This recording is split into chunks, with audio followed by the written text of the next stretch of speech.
નમસ્કાર, TV9 સમાચાર સાથે હું છું નીરુ। અમદાવાદથી એક મોટા સમાચાર સામે આવી રહ્યા છે। અમદાવાદના સરખેજ સાણંદ ચોકડી પાસે આગની મોટી ઘટના સામે આવી છે।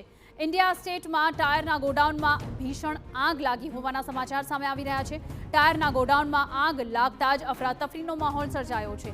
આગની જાણ થતાં ફાયર બ્રિગેડનો કાફલો ઘટના સ્થળે દોડી આવ્યો છે। ફાયર બ્રિગેડની 6 ગાડીઓ હાલ ઘટના સ્થળે પહોંચી ગઈ છે અને આગ પર કાબુ મેળવવાના તમામ પ્રયત્નો હાથ ધરવામાં આવ્યા છે।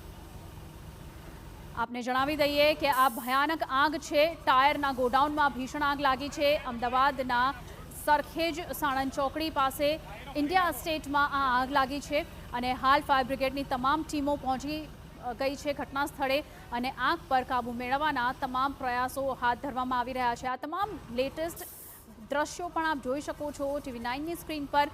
फायर ब्रिगेडनी टीम अत्यारे युद्धना धोरणे आग ओलववा माटे पहुंची गई है घटना स्थले।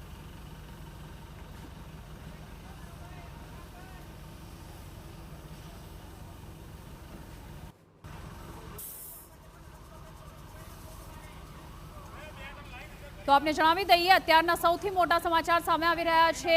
અમદાવાદના સાણંદ સરખેજ ચોકડી નજીક ઇન્ડિયા સ્ટેટમાં આગ લાગી હોવાના સમાચાર સામે આવી રહ્યા છે। આ ટાયરના ગોડાઉનમાં આગ લાગી છે, ત્યારબાદ અફરાતફરીનો માહોલ સર્જાયો છે। ઘટના સ્થળે અત્યારે ફાયર બ્રિગેડની 6 ગાડીઓ પહોંચી ગઈ છે અને આગ ઓલવવાની કામગીરીમાં તેઓ યુદ્ધના ધોરણે અત્યારે જે છે કામગીરી કરી રહ્યા છે। 6 ગાડીઓ અત્યારે ઘટના સ્થળે પહોંચી ગઈ છે અને તમામ લોકોને ખાલી કરાવવામાં આવી રહ્યા છે। જો કે આગનું કારણ શું છે તેની હાલ અત્યાર સુધી જાણ નથી થઈ શકી, પણ અંદર કોઈ વ્યક્તિઓ અટવાયા છે કે કેમ તેની તપાસ ચાલુ છે અને પ્રાથમિક ધોરણે જો કોઈ પણ વ્યક્તિ અહીં ફસાયેલા હોય તો તેઓને પ્રાથમિક ધોરણે બચાવવાની કામગીરી પણ અત્યારે ફાયર કર્મીઓ તરફથી કરવામાં આવી રહી છે। હાલ તો 6 ગાડીઓ ફાયર બ્રિગેડની પહોંચી ગઈ છે અને તમામ ટીમ અત્યારે લોકોને બચાવવા માટે અને ખાસ તો આગને ઓલવવા માટે કામગીરીમાં લાગી ગઈ છે। સરખેજ ચોકડી પાસે આવેલ ઇન્ડિયા સ્ટેટ જે છે તેમાં આગ લાગી છે અને આપ જોઈ રહ્યા છો કે કેવી રીતના આગ પર કાબુ મેળવવાનો સતત પ્રયત્ન કરવામાં આવી રહ્યો છે। અહીંયા ભોંય તળિયામાં એટલે કે ભોંયરામાં એક ગોડાઉન આવેલું છે અને એ ગોડાઉનમાં થોડીવાર પહેલાં આગ લાગી હતી અને સતત એને ઓલવવા માટેના પ્રયત્ન થઈ રહ્યા છે।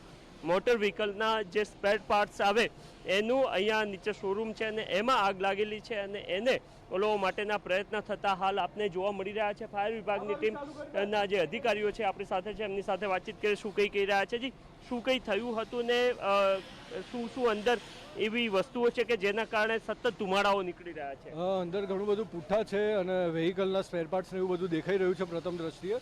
અંદર પુષ્કળ ધુમાડો છે, પુષ્કળ હીટ છે। અંદર અમે જેમ તેમ કરીને 50% જેટલી એન્ટ્રી લઈ લીધી છે। બીજા 50% જે પાર્ટીશન છે એની બીજી તરફ આગ લાગેલી છે એને હવે પ્રયત્ન કરવાનો કાબુ કરી રહ્યા છીએ। કેટલા આપના કર્મચારીઓ અને વાહનો અહીંયા જોડાયા છે? આશરે 30 થી 35 અમારો સ્ટાફ છે, 2 અધિકારીઓ છે અને 6 વાહનો છે અને અહીંયા લગભગ કલાક 1.5 કલાકથી ચાલી રહ્યું છે ફાયર ફાઇટિંગ। અને કયા કારણોસર લાગ્યું હોવાનું અનુમાન છે? અંદર બધું રેક કરેલું છે, સ્ટોરેજ છે, એ બધું આખું કમ્પ્લીટલી બધું આખું હીટઅપ છે, અંદર આગ છે।